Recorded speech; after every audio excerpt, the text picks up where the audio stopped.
The Student Global Leadership Institute brings together 79 students from 8 different countries to study different global issues and leadership styles with the hopes that they develop a project around social change that they'll work on for the next 1 year. Our hope is that they come away knowing that they can make a change, that they have the power to do something about the issues at hand. And on top of that, our hope is that they come away with a cohort of their peers that they're connected to, not just over the course of the 2 weeks in the summer, but for the rest of their lives. So I think there is value in having partner schools that are as committed as we are to global education, and to having a highly selective group of students who are motivated over a pretty intense 2 weeks. Not only to think more deeply about global challenges, but to have the personal skills and qualities to want to embrace other cultures and other people.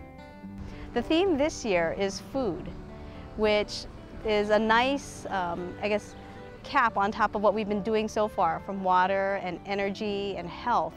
And food is more complex and complicated than we even anticipated when we started this, because it involves everything, not just nutrition, not just land issues, water issues, as well as policy and systems issues. So the program started with 8 schools from the US and China, 28 students. And each year we've added new schools, new countries, more students. And so part of the challenge has been, how do you get more and more students to become one cohort, to be united?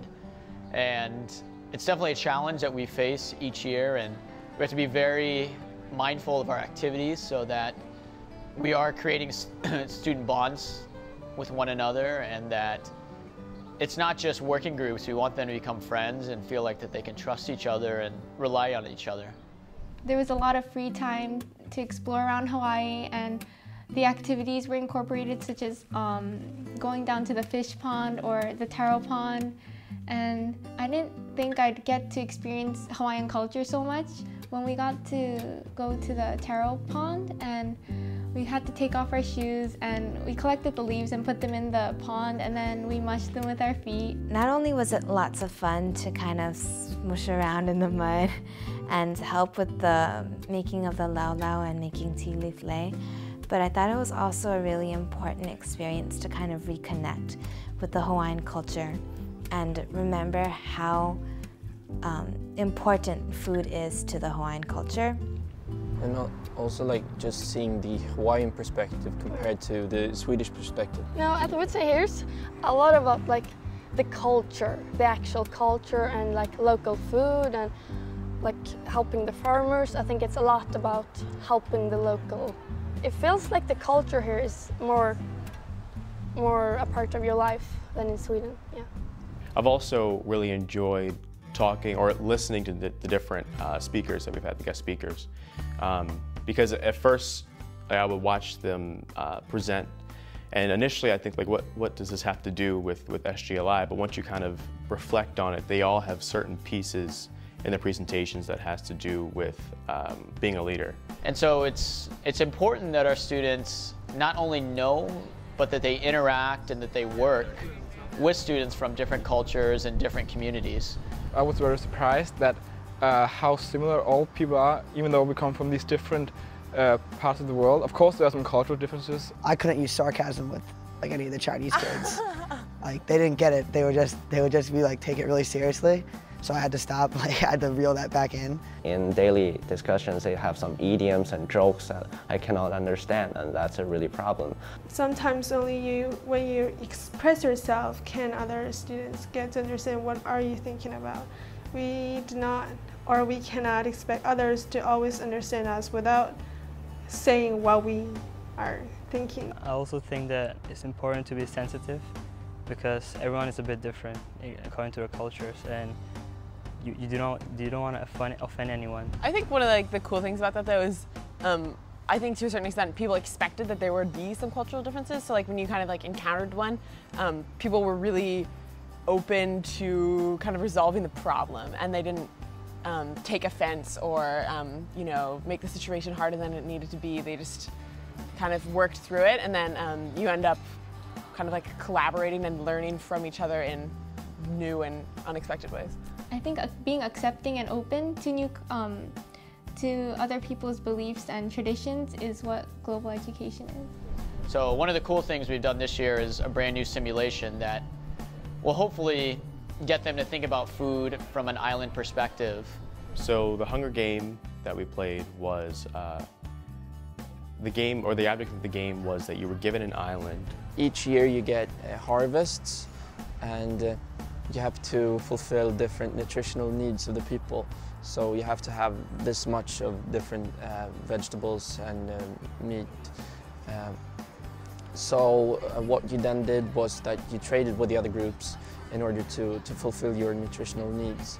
I guess thinking about food security, which has been kind of an underlying theme throughout the week, the 2 weeks, on a larger scale than what we've been thinking. I think a lot of us have been trying to stick with small and successful rather than large and lacking. When there's only 3 minutes to discuss the future of the island that you're ruling, so many people have different ideas and suggestions, and it's really important as a leader to support their ideas and suggestions, but also to make sure that your voice is heard and your ideas are heard, because you never know, maybe your suggestion could be the answer or the strategy that the island needs to survive.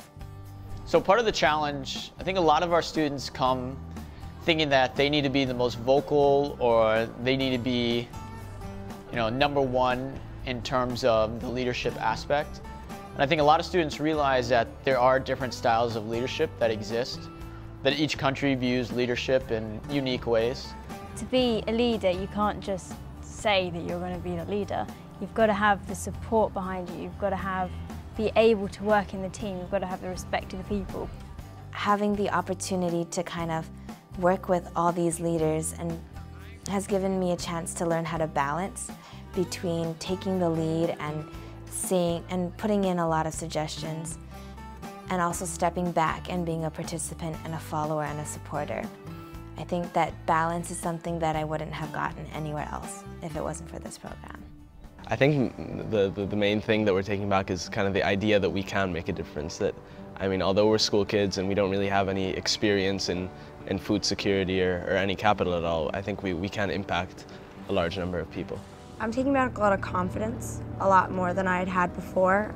Just, as he had been saying, the amount of belief that these people put in you, and just people really think that we can do stuff, and I love that.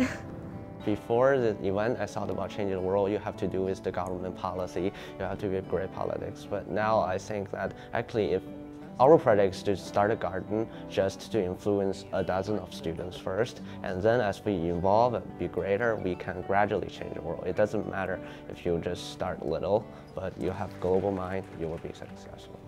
From my point of view, I think if you really want to change something, just do it, and you can do it. Our idea that we're going to present to our school is called a green curtain, and it's basically a curtain of vines that's going to cover the walls of the school. And because Tokyo's in like a very busy city, it's separated from farms, so a lot of the students are disconnected from farmland, and they don't really appreciate food. And we think growing the Goya on the green curtain will be a way for the students to visually interact with the food. And we're going to work with the cafeteria and serve a traditional Japanese dish.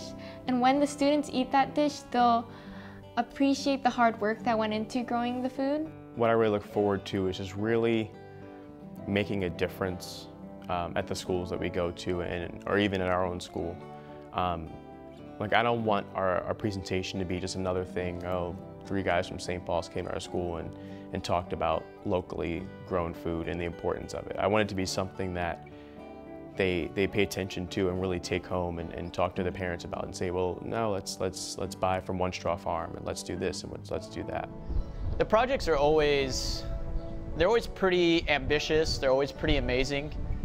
The students, once they get together, you know that these students are going to change the world just by their ambitions at 15, 16, 17 years old.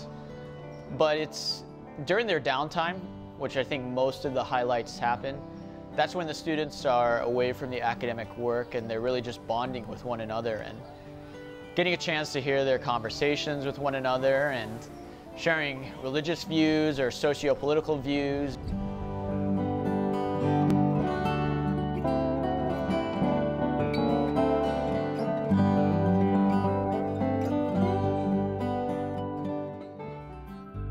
You know, when the Edward E. Ford Foundation asked us what our newest best idea for American education was, it wasn't just for Punahou. I mean, this is the way the world needs to go. That it's no longer a luxury, it's an imperative to prepare kids to be thoughtful, global citizens, engaged global citizens. So we're hoping that this will provide a beacon for other schools that want to think more deeply about preparing kids for a global economy and the impact of globalization on their schools. So part of our hope is that future schools will be able to become SGLI host sites, and so that we can bring more and more schools into this network and add to it, and so that in the future there might be 2 lawyers or 2 businessmen or 2 politicians or farmers, community leaders who come together who had similar SGLI experiences but in different parts of the world. And so our hope is that the network just keeps growing and growing and growing.